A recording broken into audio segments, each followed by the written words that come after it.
জনম দিও ঠাকুর মতুয়ার ঘরে।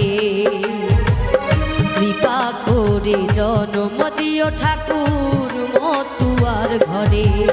তুমি আবার যদি পাঠাও ঠাকুর,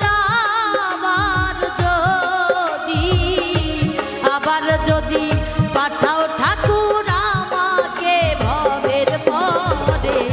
কৃপা করে জনম দিও ঠাকুর মতুয়ার ঘরে। কৃপা করে জনম দিও ঠাকুর মতুয়ার ঘরে।